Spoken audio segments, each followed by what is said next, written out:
The Elder Scrolls is one of the most detailed, richly lored and beautiful universes out of any video game I've ever played. Unfortunately, The Elder Scrolls Online chooses to deliver that lore, that beautiful tapestry of background, history, and character stories through 20-minute long, boring diatribes given by monotone characters. However, it's not all bad.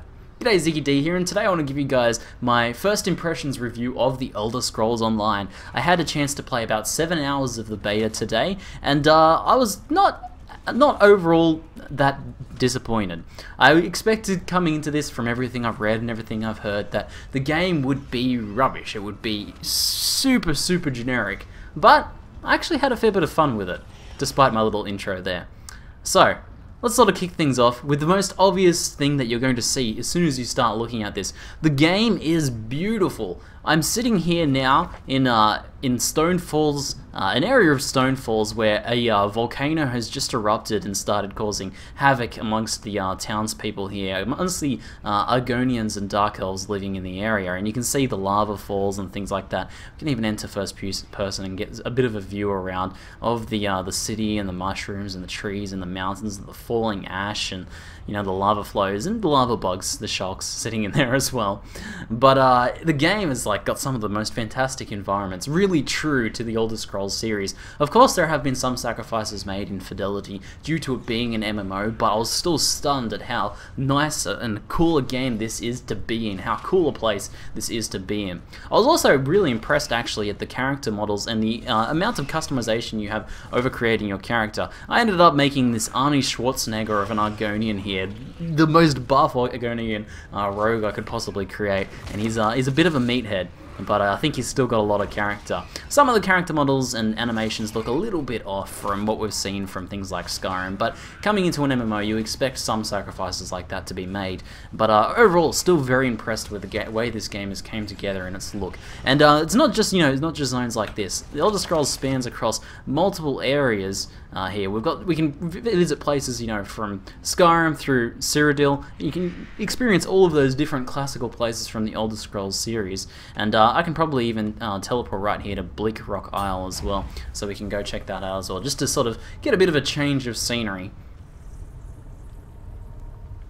So it's currently nighttime here on Bleak Rock Isle, and you can get a sense of the snowy sort of area here, and the the shiny rocks, and when there's little snowflakes falling, icicles hanging from the rocks, and the the beautiful trees, and also the glorious sky with the twin moons there. Pretty beautiful place to get seen. You can see the reflections on our characters and things like that. So just really reiterating, there's some really awesome looking stuff in this game. Even the actual skill animations and things like that look pretty good. From the spell effects I've seen, look pretty decent. I'm playing like a rogue, so things are a little bit more subtle for the most part. But overall, I'm pretty impressed with the way this game has came together.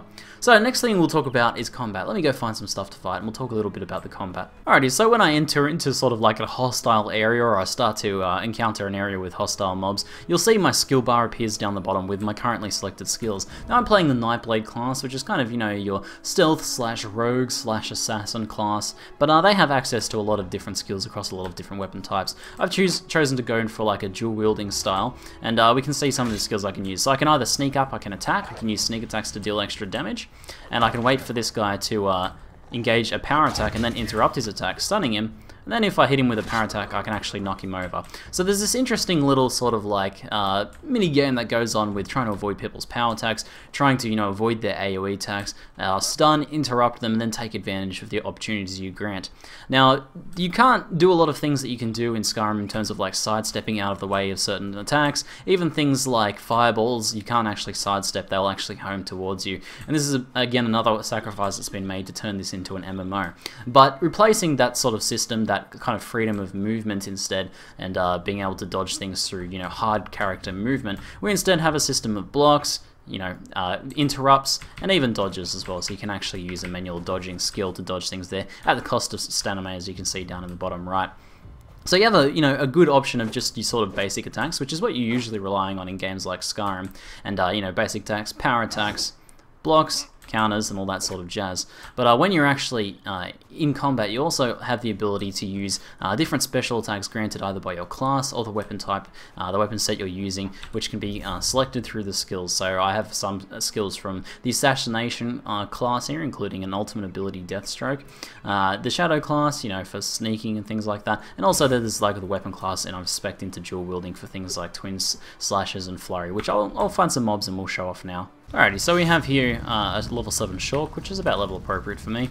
So I'll go ahead and I'll sneak up and engage this one if I can.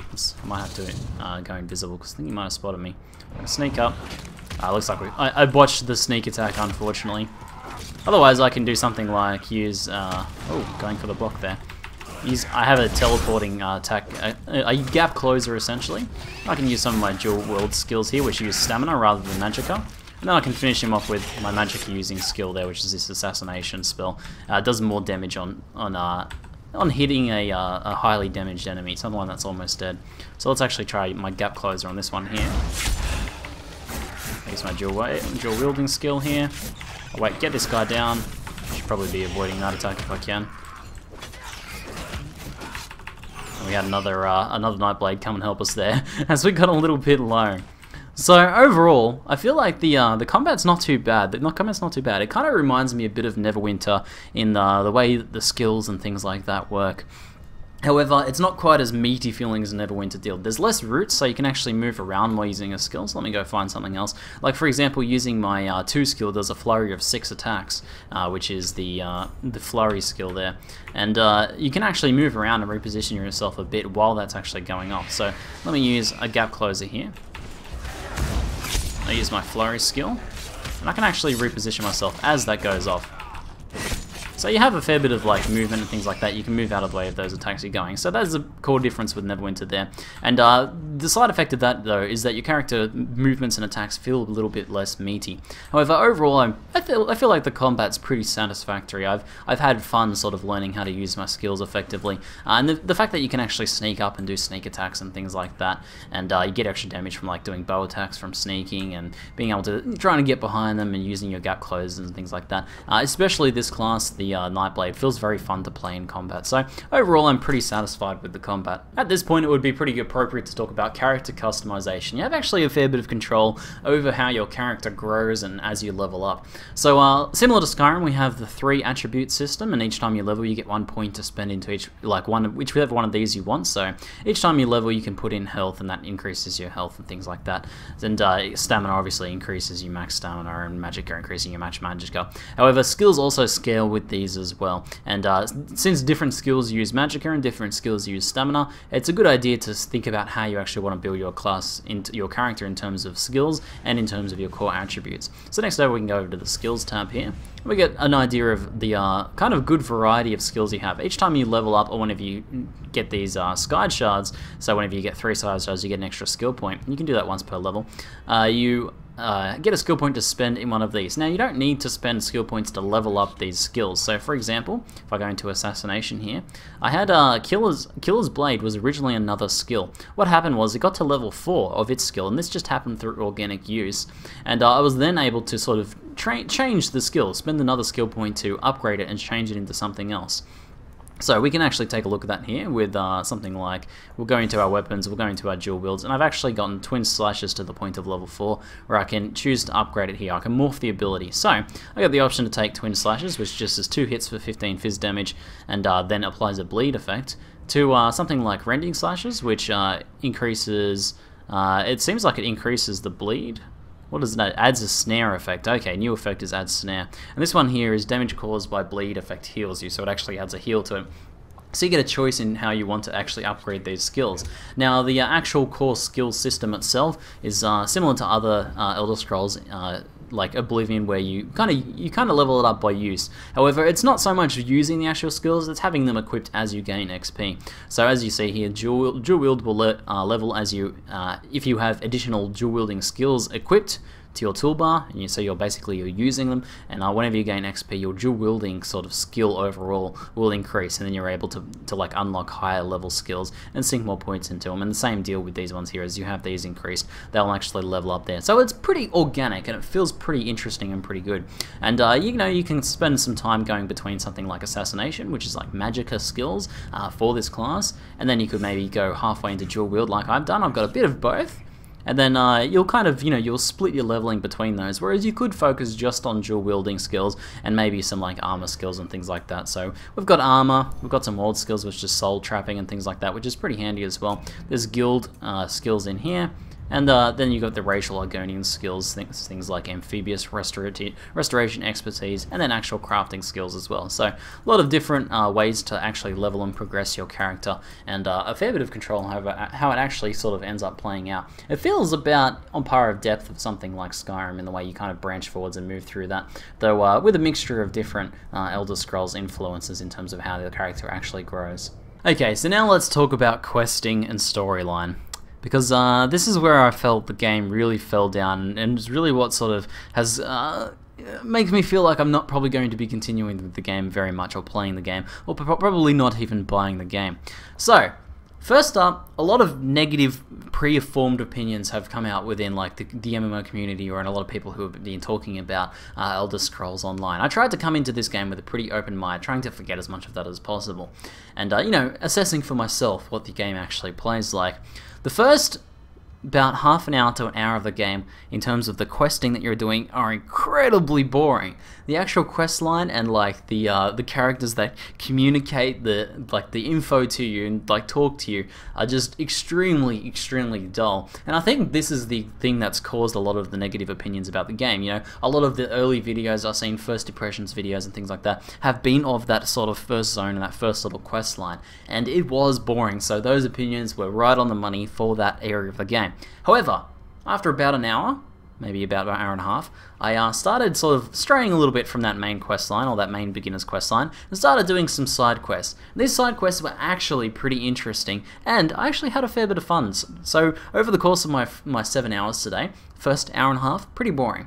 The next 4 or 5 hours were actually pretty darn fun. I had a lot of fun doing a lot of different variety of quests. So, you know, there's still your sort of general like kill, fetch quests and deliver quests and things like that, but they're disguised in pretty interesting ways, and you end up doing pretty interesting things, and the storylines that go with them are, although sometimes a little bit wacky, interesting for the most part. However, then I went back to the main quest line and started to realize what was actually wrong with this game. Can I literally just be like goodbye, or do I have to continue through the conversation tree? No, you have to continue through the conversation tree. How does it go? These were the 5 companions. Many Marco. By tradition, only the Dragonborn can lay claim. I feel like these should be options. Each of the 5 companions were chosen for their. Who would you like to know more about? Conversation. I honestly don't mind dialogue, but I feel like you should be the one to seek out dialogue. Dialogue that advances a quest should be minimal. It should be minimal. Okay, so I think the Prophet is, this guy the Prophet is exceptionally boring. He is exceptionally boring. So he's a part of the main quest line too, and you talk to him a lot at the start, and then if you follow the main quest line, you talk to him a lot. What I did was I played the main quest line for a bit. It was pretty boring, and then I sort of did some other like pretty major quest stuff, which was a lot of fun. And now I'm doing the main quest line again, talking more to the Prophet. He's so goddamn boring. I think I'm going to take a break, guys, from this for a while, because I can feel myself burning out at the moment from it. Okay, so this is kind of what you'd expect. Now you'd expect to maybe, if you wanted some more information, you'd have some different options to ask other questions, and occasionally you do get that. This is a perfect example of something else that frustrates me about the game that we'll talk about now, actually. I was just talking to the quest giver, right?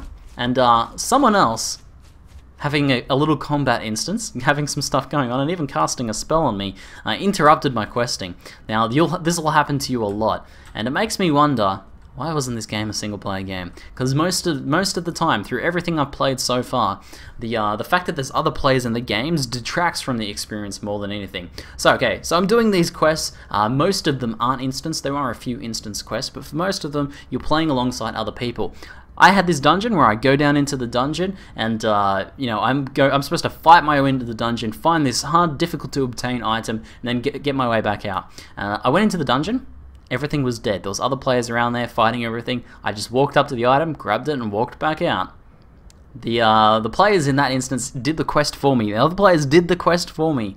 There was nothing for me to do in that quest. And then, this happens countless times, what just happened there. I was talking to the person, someone comes along, uses a spell, gets into combat near me, I get hit by something, or something happens around me, and I get pulled out of the conversation. I'm like, ugh, I wish these people weren't here.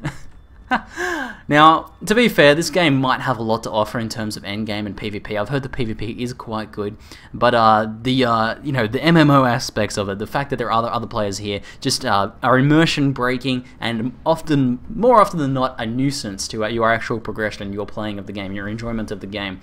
And I don't think there's been a time just yet where I've think, okay, this was pretty cool that there was other people around here. For the most part, it's just been annoying. But, you know, this is just the early parts of the game. There may be a different story a little bit later on. I'll give it the benefit of the doubt in that particular regard. So, we were just in that conversation tree, and what actually happens when you're in this conversation tree is with, like, a main quest giver, and he's having his 20-minute diatribe about all of the lore and things that he thinks you should know. Now, I feel like this sorts of thing should be an option. You'd be like, have an option to ask, hey, that thing you just mentioned, could I have a little bit more info about that? And what it does is it dangles this little goodbye option above you. You're like, okay, he tells you some interesting stuff. You're like, okay, let's go. Let's do our quest. So you click the goodbye button. What happens then? You have to go back and talk to him. That doesn't actually fulfill the quest requirements. You have to explore all of the different conversation options with these people to be able to continue. That means listening to all of their things. You know, I don't want to have to skip the text. I don't want to have to do that. I want it to be compelling. But there's just so much information overload in these character things. This is a side quest here. As I said, the side quests are really fun. When I strayed from the main quest line, I had a lot of fun. The side quests are, you know, they're short, they're snappy, they're fun. And the people communicating them just give you the information you want to know. Sometimes if you want to know some extra info, they'll give you an option to find those things out. But the main quest line, man, you just dump so much information on you, and there's really nothing you can do. And you have to, your character has to respond in certain ways. You don't actually have any control over it. So, although there are some points where you make some interesting decisions in the game about what happens and, you know, which thing you go protect, for the most part you're forced into conversing with people and getting a lot more information than what you want. I think MMOs and games in general should have you want to discover information, extra information, like have you read books, have you explore conversations, have you ask the right questions to find out interesting bits of info and get other quests. But sadly, that just doesn't happen. And also, we're bugged out. Beta's gonna beta. Can't leave the conversation anymore. Anyway, that's my thoughts. Overall, I think it's not as bad as people make it out to be. The actual gameplay is fun. There's some really good quests in there. And if you don't mind sitting through very long discussions about lore of Elder Scrolls series, then you probably will enjoy the game. I think if you are going to play it, be patient, because it is going to require a fair bit of patience to get really into it.